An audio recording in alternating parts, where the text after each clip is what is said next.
Bismillahirrahmanirrahim. Ladies and gentlemen, Assalamu alaikum. I would like to thank the organizers for giving me another opportunity to present paper in the Globe Oil India 2021. It was indeed my wish to attend this conference in person, but due to the certain impediments and COVID situations, it is not possible. But I am indeed grateful to all my friends and organizers to allow me to present a paper today in such a great event, Globe Oil India 2021. My compliments to organizers to organize this conference in a very challenging time, and hats off to all of them. The list of speakers and panelists is quite impressive, and we all are expecting to have a very lively discussions. I would like to wish Globe Oil India 2021 a big success. Now allow me to present my paper on the challenges and opportunities in the vegetable oil sector, a view from Pakistan. As we all know, ladies and gentlemen, that year 2021 was very challenging for consumer countries. I have summarized few points that why we have been suffering so much with this surge in prices. You would appreciate that unprecedented surge in commodity prices compounded with exorbitant increase in shipping cost during 2021. Huge impact of COVID in maintaining the supply chain, not only from production point of view, but also logistics and ports. Enormous challenges for consumer countries due to very high global and domestic prices. Government intervention for price control and huge cost in paying the tariff due to high prices. And obviously, one of the reasons for the global prices to go up was very cheap financing available with the fund managers who prefer to go long on commodities. As I always give a summary of edible oil scenario in Pakistan, our per capita consumption is still around 20 kgs. Our total consumption is around 4.4 million tons. Our local production is hardly 0.5 million tons. Import of edible oils has gone up to around 3.10 million tons. Our import of oil seeds is around 3 million tons, which I expect that will be crossing this figure this year, this calendar year. And the oil extracted from imported seed, which we import and crush, is around 0.8 million tons. As we always discuss, that the edible oil duty structure is huge in Pakistan, and it has become more, I would say, enormous because the prices are going up, and with high prices, the duty impact is also there because our sales tax is primarily on the ad valorem, that is 17%. So higher the prices, higher the sales tax we are paying. So we have about 5 diversified duties: the import duty, the additional import duty, the sales tax, and income tax on the RBD palm oil, RBD palm oil, and crude degum soybean oil. You will see the statistics of last 2.5 years, that in the year 2019, our import remained around 3.09 million ton. And obviously the biggest import is RBD palm oil, which was 1.7 million ton. So these figures are more or less same in the year 2020, slightly lower. The olein still occupy the major share of 1.7 million, then RBD palm oil, and then crude palm oil and soybean oil. You will see that the import of crude palm oil is coming down. In fact, in the year 2021, it is hardly negligible. And this is because of the export tax at the origin, which obviously hurt Pakistan not to buy CPO, as it is not workable after paying the export tax to Malaysia, Indonesia, because our tariff is not as good as perhaps in your countries. Soybean oil prices quantum is also coming down for 2 reasons. Number one, that the soybean oil prices are very, very expensive globally, and our country is more specific toward crushing the beans. So whatever beans we crush, we get the oil. So the import of oil directly has been very low. It was 94,000 last year, and so far it is only 59,000 ton, which is very, very low compared to other countries. Indonesia still occupies a huge market share in Pakistan.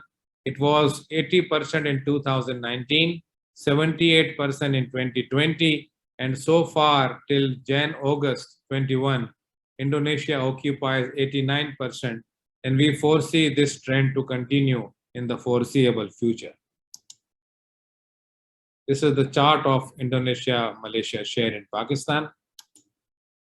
Let me now come to the oilseed duty structure. We have a comparatively simpler duty in oilseed, but still we have huge sales tax.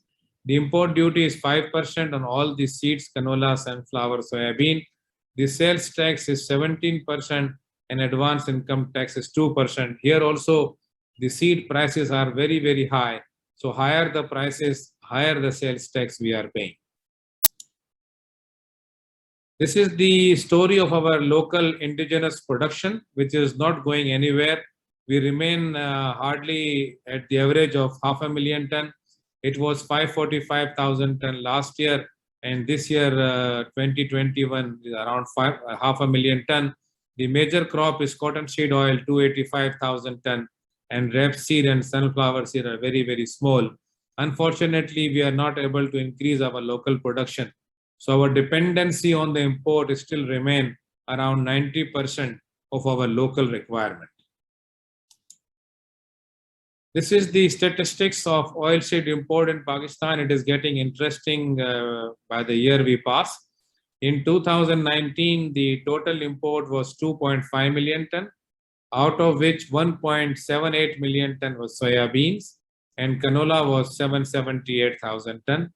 Last year, soybean import went up to 2.1 million ton, and canola was more or less same. This year is more interesting that till August, we have already seen arrived quantity of 2.1 million ton of soybean and canola rapeseed 555,000 ton. This year in 2021, Pakistan, after a gap of 3 years, have started importing Black Sea rapeseed, because canola seed was not available from Canada due to the small size of crop. And in fact, Canada was importing, if my knowledge is correct. So we imported Black Sea rapeseed also, and some canola came in the beginning of the year. So till August 21, we have already received 2.7 million tons of oil seeds. And as per my statistics, which we do maintain, that Pakistan have already booked around 450,000 tons of soybean and 350,000 tons of canola rapeseed to be shipped arrive during the calendar year 21.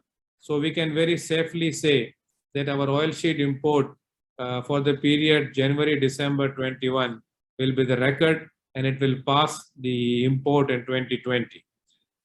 Till the first 9 months of this year, our Pakistani businessmen had a very good time importing at a very right time, particularly soybeans. They hedged their requirement much ahead of time. It was at a lower premiums, lower index.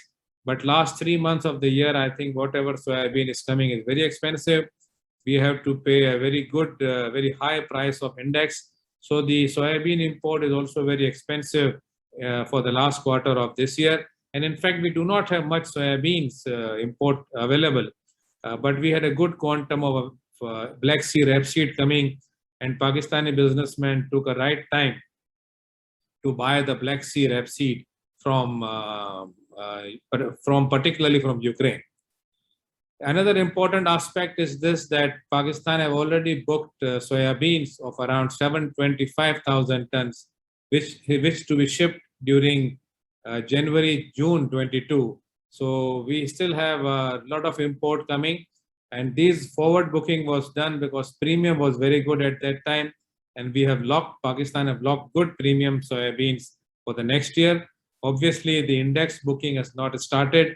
Fortunately, index is slightly coming off, so we hope that we will be able to have a good CNF price for the soybeans which we have imported for next year up to June 22.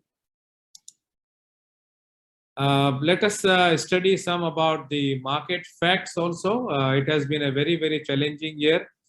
We have seen reasonable production, some supply chain impediments, but production was still good in many origins. But because of the impediment of supply chain, the prices remain extraordinarily high. The Malaysian palm production, which was 19.9 million tons in 2019, was 19.1 last year, and this year it is expected to be 18.4, which is obviously much lower than the initial expectations. Indonesian palm production, very difficult to get correct statistics, but still I could guess that we are expecting around 48 million tons of production, but supply chain is a huge impediment in Indonesia also. US soybean crop was good as compared to last year, about 119 million ton, but in spite of that, the prices did not go down. Argentinian soybean crop, we are expecting 52 million ton, much better than last year, but it did not give any room for price to come down.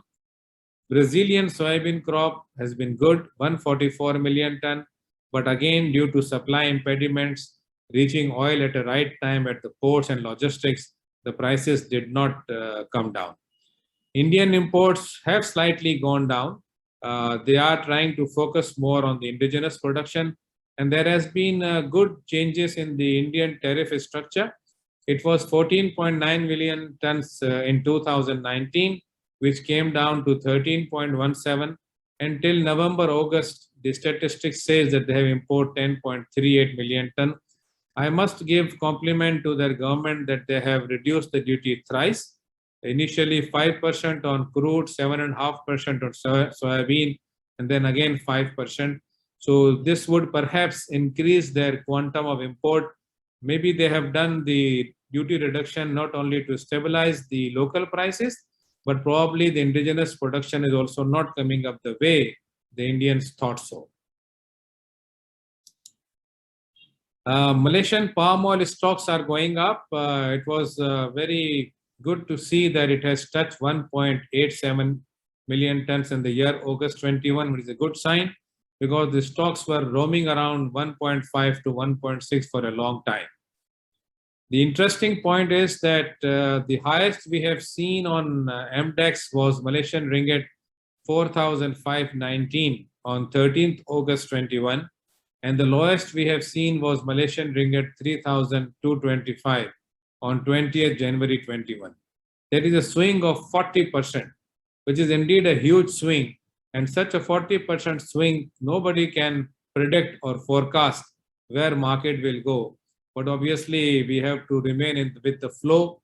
And I must admit that most of the forecasts given by many speakers, including myself during the last 1 year, have not proved correct. Edible oil markets have surprised everyone, as perhaps we could not read the estimated production at the origins and the supply chain impediments, and huge constraints were observed in the supply chain throughout the last 1 year. We also underestimated China's appetite. They once again proved to be the movers and shakers of the market. They continuously bought heavily soybeans and palm oil at the right time due to huge domestic demand, and their reading of market was perfect so far. COVID indeed affected production in Malaysia and Indonesia as workforce were forced to reduce to contain spread of virus. As of now, when we speak in this conference, the COVID-related restrictions are still there in Malaysia and Indonesia, and we can only hope that with globally, when COVID restrictions are easing down, we hope that Malaysia and Indonesia will also ease down, which will help the production to grow up. And secondly, the workforce also will be available at their plantations. Production is definitely gradually showing signs of improvement, but the markets continue to climb due to external factors such as soybean oil and crude oil. Recently, crude oil prices are again going up, and is again a sign of bit danger of the market because, you know, our crude oil prices with our crude CPO and crude soybean oil are, I would say, some synergies available. Dr. James Fry is the right person to speak about it, but the crude oil prices are again going up. And when the winter months are coming up, we have to be very watchful of the crude oil numbers. Soybean oil and soybean complex remain extremely firm due to good demand in the edible oil and biodiesel industry with huge constraints in supply chain. Though lately soybeans have seen reasonable correction, and we hope to see some more correction so that the consumer countries are able to buy the requirements at a reasonable prices. Canadian canola crop was extremely compromised, and we saw for the very first time non-availability of canola seed from Canada from April 21 onwards. This was something very, very unusual, exceptional rather, that we were not able to get any Canadian canola from April 21. Until now, the supply remained a remote possibility, although there are chances by the end of year, some Canadian crop will be available. Otherwise, we have to look from supply from Australia. In Pakistan, we did got one cargo from Australia this year, Australian rapeseed. So there are possibility that by end of this year or first quarter next year, if Canada is not available, Pakistan may have to look at Australian rapeseed, because at that time even Black Sea rapeseed will not be available. So it's a question mark of the availability of canola seed for Pakistan in the coming months. We may see stocks of palm oil slowly regaining due to recovery in production. Hence, price may ease off soon from current levels. Refineries were unable to operate on full capacity for some time, both in Malaysia and Indonesia, primarily due to scarcity of crude palm oil and negative margin. Demand for nearby has been slow as consumers only buy hand to mouth due to extreme high prices and negative parity at destination. Today in Pakistan, we can see a negative parity. The import landed cost is very high. Our currency has been weak, so with weaker currency, the landed cost is going up. So we have seen Pakistan buying a slowdown. Fortunately, we have good stocks in our short tanks because of good buying in the previous months. But we hope that market may see some reasonable correction so that Pakistan imports can improve. But at the moment, our local prices do feel the heat of negative parity. Obviously, the last slide, when everything is clear, nothing is clear. The market facts being deliberated upon do give us certain directions. My view is that MDEX has already gone up too much. At current levels, destination parity is very much negative, which result in demand rationing. I feel MDEX has to be slightly lower than Malaysian ringgit 4,000 by December 21 to attract more demand. As I always conclude my presentation with a small quotation, so this time I have chosen my quotation: "You can never cross the ocean unless you have the courage to lose sight of the shore." I wish you good luck and happy trading for the future. Thank you very much.